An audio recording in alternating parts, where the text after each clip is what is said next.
Good morning and welcome to this week's O'Rourke Report. Thank you so much for tuning in. Before we start, let me say if you want to be notified of any time we put out new content, please hit that subscribe button if you would, right over there. Bing, bang, boom. Hit that subscribe button. Bink. Hit the like button, and I would really appreciate it. Thank you so much. Okay, let's go. Let's see. Last Sunday's Atlanta, big deal. Who cares? Did anything happen that I care about? Nothing. Except I have a couple of little notes here.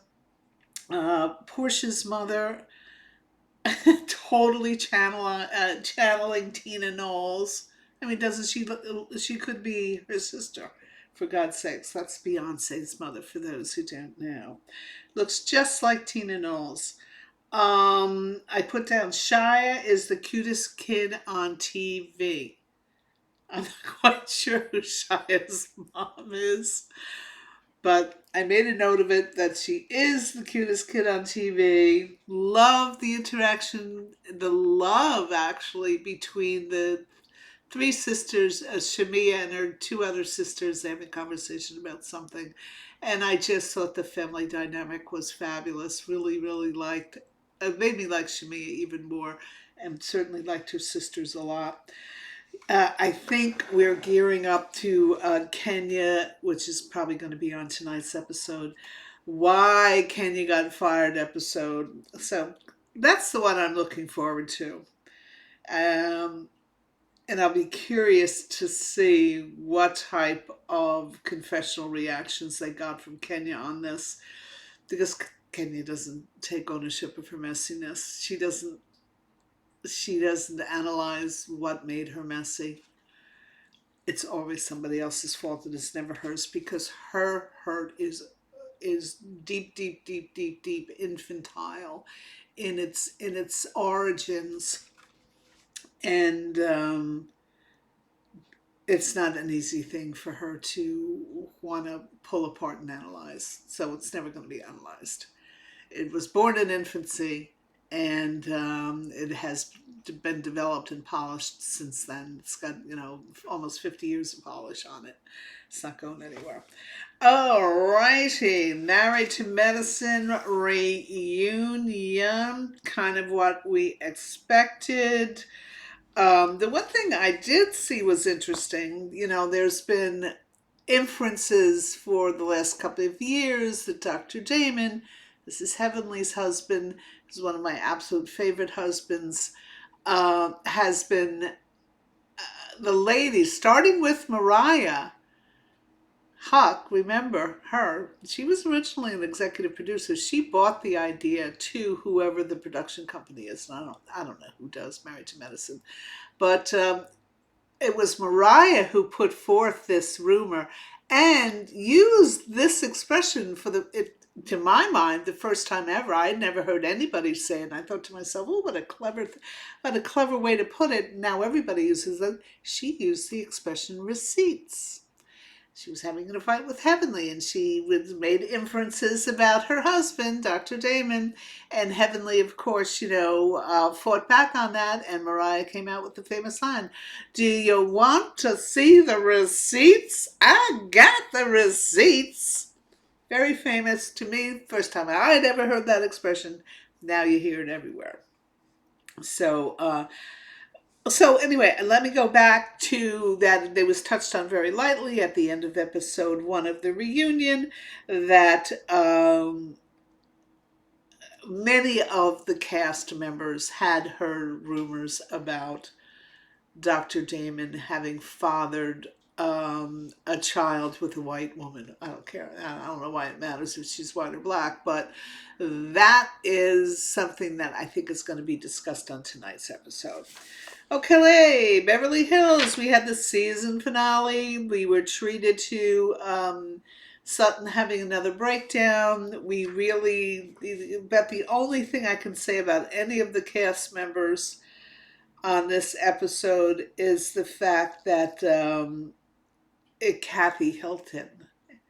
This was after they were on a boat ride, and the team Dorit ripped Sutton apart. Sutton had no answers. She had to succeed from the battlefield, go and have a vapor attack inside the boat, came out.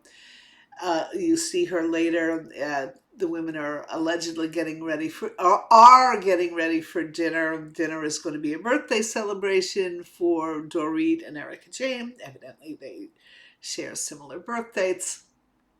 And there's a lot of debate from Sutton whether she even wants to go or not.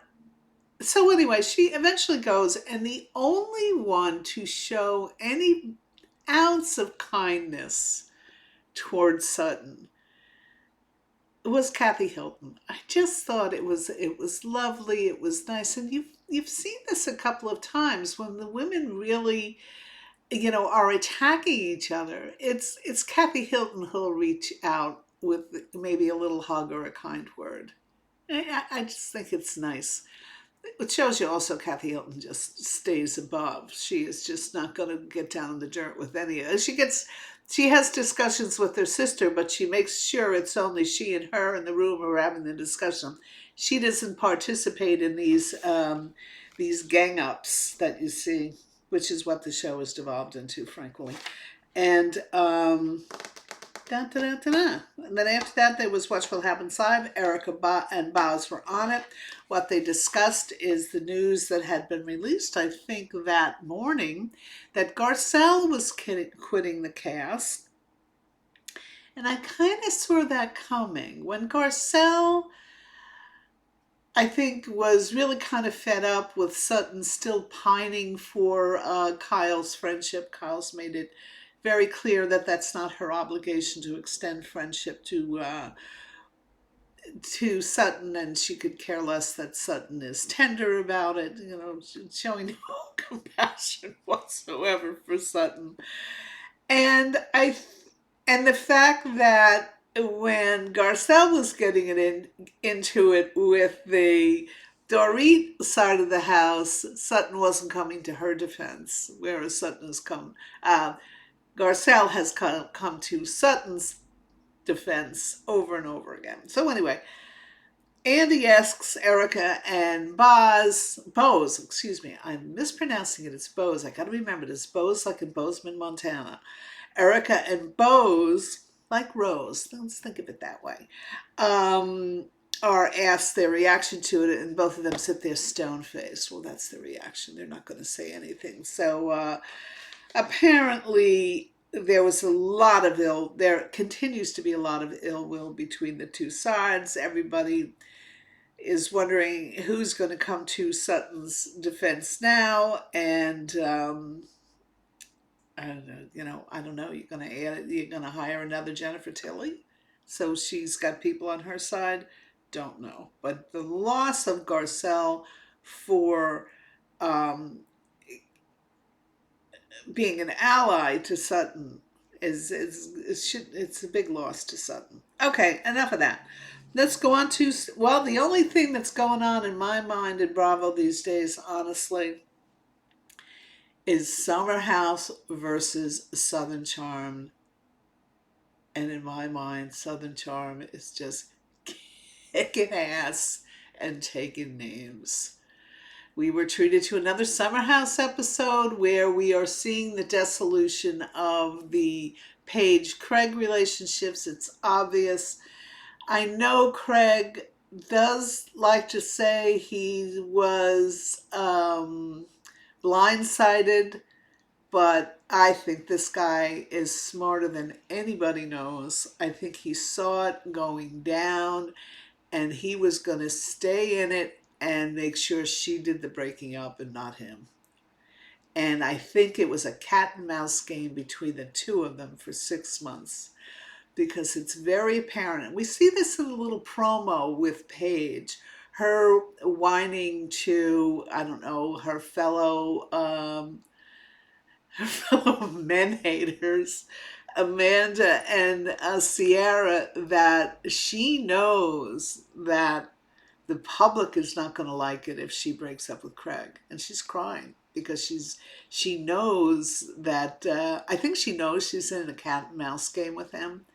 and that she's going to lose that cat and mouse game, which she did. She lost it. She put out an announcement that wasn't true, and the public, now this has always been my opinion, nobody was really fond of Paige and Summer House. Summer House was the show that was on the bubble. And it wasn't until the Craig Paige matchup happened that people started liking and supporting Paige. And the Summer House show got off the bubble, found its feet, and really found its audience, and really became a Bravo hit. Prior to the Paige Craig hookup, it like I said, it was on the bubble, and people were, equated Paige with the same as Hannah, and Hannah, we know, had a very unlikable level. And in fact, wasn't it once Paige and Craig hooked up? Was that simultaneously that they saw Paige's likability ratings go up? I may be wrong on that. I may have to check that. Hold on one second. Let me do a little checkaroo on that. Okay, I was wrong. Paige and Craig were not together yet when Hannah Berner was fired from Bravo. So it just so happened that once she was gone, and after that, when you had the coupling of Paige and Craig, did Paige's likability, really, really climb. So anyway, I'm making the point because she's very aware in that promo how her relationship resonates with the audience, and that if she's perceived as the one breaking it up, people are not going to like her. And indeed, that's what happened. It's nobody's fault but her own. She can't blame, as Kyle, Amanda, and Sierra are insisting upon blaming Craig for the breakup. The breakup it broke up. I mean, it's as simple as that. They were going for 3 years. It was probably very obvious to Craig after a year and a half, that she was not going to commit to marriage.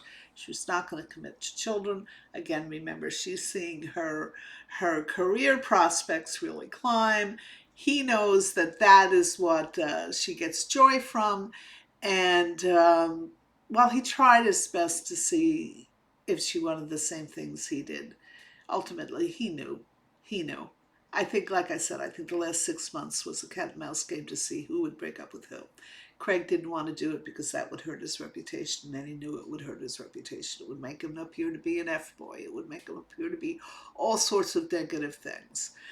The fact that he was a guy wanting to commit, put a ring on it, and have children, and plan a life together, that resonated positively with the audience. The opposite would not have done so much. So anyway, that's the story to me that's going on in Bravo land. So Summer House is, of course, the summer of 24. The cracks are very much apparent in the relationship between the two. It's really the only story we're seeing. I will say, God, this new guy, Imrul, he is creep factor times 5,000. This guy is too creepy. Get him off the show. Who are these stupid women who are going home with him every night? This is a different woman every weekend night. And he thinks that's fabulous. He's soulless. He's creepy. He's creepy. And and then this is the big disappointment. What Jesse's turned out to be nothing but an F-boy. And he's got this very young girl he's professing to be madly in love with, telling him that she's got a jealous streak, i.e. she's got a self-esteem streak. And so what does he do? He goes into that bedroom with Imrul and two other girls, doesn't he? Really don't think a lot of Jesse. West didn't do that. Let's see the girls dump on Jesse. They're not going to dump on Jesse like they jumped on West for saying that his relationship with Sierra was not a great one. Oh, gee, anybody could see that. We saw that on the show, but of course Sierra's using that as her excuse to be absolutely incredibly rude to West. So yeah, Summer House has got a lot of things going on. There's a lot of things to watch and analyze, and unfortunately, at least for this viewer, it, it's not because we like the cast members that much. Don't really like them that much. I'll be honest with you. So anyway, that was Summer House, and on Thursday night we had the first episode of the Southern Charm reunion. Again, the men knocked it out of the park. They were all dressed fabulously. I think some had tuxes on. Just these men know how to dress, and I love them for it. They know how to behave at a cocktail party. There's all sorts of things they know how to do, and these are things that I like. These are social graces and skills I think are great. I mean, there's good people and bad people. People with social skills and people not social skills, doesn't matter. There's good and bad in both bunches. There's a lot to like in both bunches, but for the eye candy for me, give me the guy who knows how to dress and knows how to behave in social situations. I know I'm crazy. So anyway, after that, after the first, oh, and we got to see Madison come out and surprise everybody, which was really, really very sweet. And you know, what happened? I still don't get the animosity to JT, but it seems to be universal. So he must, there must be some passive aggressive stuff going on that we're not seeing on camera. I hope we get to know more of it. But Vanita said something interesting, that he oversells the story. Well, so does Craig, haven't we? Yeah, but Craig gets away with it because he's a lawyer and he's a storyteller, isn't he? Oh, God, God, God. Okay, so after that first episode of the reunion of Southern Charm, Watch What Happens Live had one of the best episodes I'd seen in years. He had the three bros. They had Shep in the middle, Craig, and at the end, Austin, and they talked all things the breakup. Craig, once again, very, very high level, keeps it, in the words of Ron Burgundy, keeps it classy, keeps it very classy. And it was a great episode. It really showed the friendship of the three guys. They were open to, they fully would take ownership when Andy would call them on this, that, or the other thing. Behaviors. One thing, Andy runs a little contest going, does this break bro code? And he's asked all three of them. And he then lists all this stuff that one or the other of them have done over the years, which of course were violations of old bro code. And they just laughed at it. They said, of course that breaks bro code. Well, Shep, don't you remember you did that to to Craig? And it was funny, it was cute, it was charming, and they really know how to present a good picture of themselves and their show, and they do it by keeping it classy. So anyway, yeah, I really am invested in the Summer House, the Southern Charm, bravo-ness of it all. And so anyway, that's all I have for this week. Thank you so much for tuning in. As I mentioned earlier, if you like what you're seeing, hit that old subscribe-arena button. Boop, and hit that like button, think, and that'll help me out tremendously. So I thank you so much for tuning in today, and I look forward to seeing you here again on the O'Rourke Report.